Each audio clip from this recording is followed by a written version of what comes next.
নামটা বলুন তো।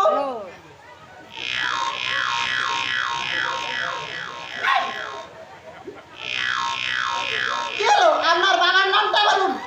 ম্যাডাম কতজন করে গেছে, কজনে কথা বলবো?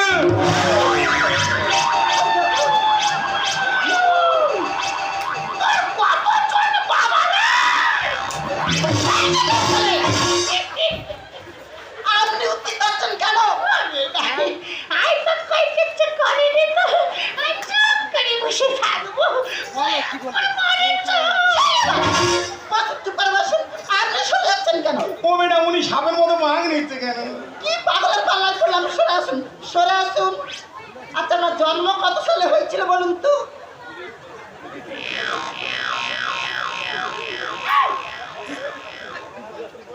কি হলো আপনার জন্ম কত সালে হয়েছিল বলুন?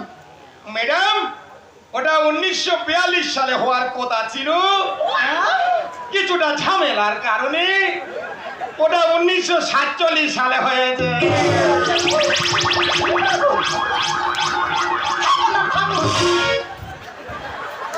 আপনি সব বিষয় ফেল করেছেন। আমাদের ইন্টারভিউ এখানে সমাপ্ত করা হলো।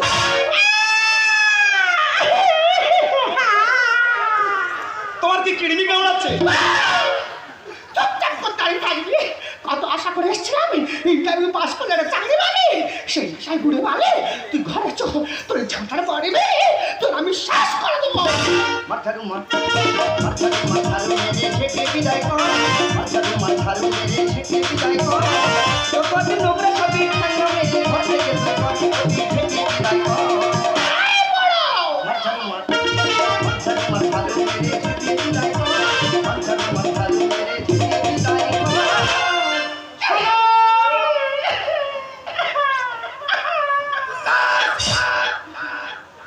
বলছিলাম বাবা আজকে ইন্টারভিউ দিয়েছে, উনি কি পাস করেছে? পাস করেছে না ছাড়, ডাহা ফেল করেছে। তাহলে তুমি ঝাঁটা মারছো কেন? ঘাট ধরে বাইরে বের করে দিতে পারলে না? হকা হাই তোর বাবা ঘাট ধরে বের করে দিতে বলতেছি।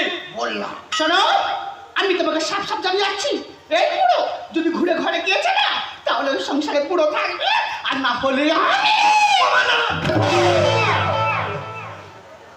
আকি পুরো আঙুলটা সরে নিয়েছিলুম, নালে পুরো থেতো করে দিত।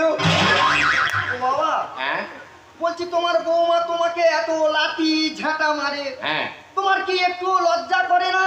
হকা লজ্জা তাদেরই করে যাদের লজ্জা থাকে। তার মানে তুমি বিরাট বড় ধরনের নির্লজ্জ। হ্যাঁ হ্যাঁ যাচ্ছে কথা, তোমার বৌমা কি বললো তুমি শুনলে তো? হ্যাঁ শুনলো। তোমাকে যদি আমি বাড়িতে নিয়ে যাই, হ্যাঁ। তোমার তো তাড়াবে, হ্যাঁ। তার সঙ্গে আমারও তাড়াবে। তা তুই কি করবি? তুমি তো ভালোভাবে জানো বাবা, হ্যাঁ তোমার বৌমার কথা ছাড়া হ্যাঁ আমি এক চুলও এদিক ওদিক নড়ি না। না সেটা আমি বিয়ের পর দিন থেকে বুঝতে পেরেছি। তাই আমি একটা সিদ্ধান্ত নিই, কি সিদ্ধান্ত? তোমাকে আমি তীর্থস্থানে নিয়ে যাবো। কোথায় নিয়ে যাবি? তীর্থস্থান শুধু বিশাল খরচ। হোক, পারবি? পারবো। 10 টাকা চাইলে বলো বাবা 2 টাকা রাখো বিড়ি কিনে খাও, সে নাকি তীর্থ ভ্রমণ করা। তা প্রথম কোথায় নিয়ে যাবি? তারপর কালীঘাটের কালীমাকে দেখিয়ে হ্যাঁ। তোমাকে নিয়ে চলে যাবো হ্যাঁ। শান্তিনিকেতন। বাবা বাবা ভালো বুদ্ধি করে যাই যাও। ও তুমি যাবে? হ্যাঁ। তাহলে তুমি এখানে দাঁড়াও, হ্যাঁ। আমি তোমার ব্যাগটা নিয়ে আসছি। যাই পারে ভাই গো, এতদিন পরে আমার ছেলে চৈতন্য উদয় হয়েছে। এ মা কালী, তুই যখন আমায় ডেকেছিস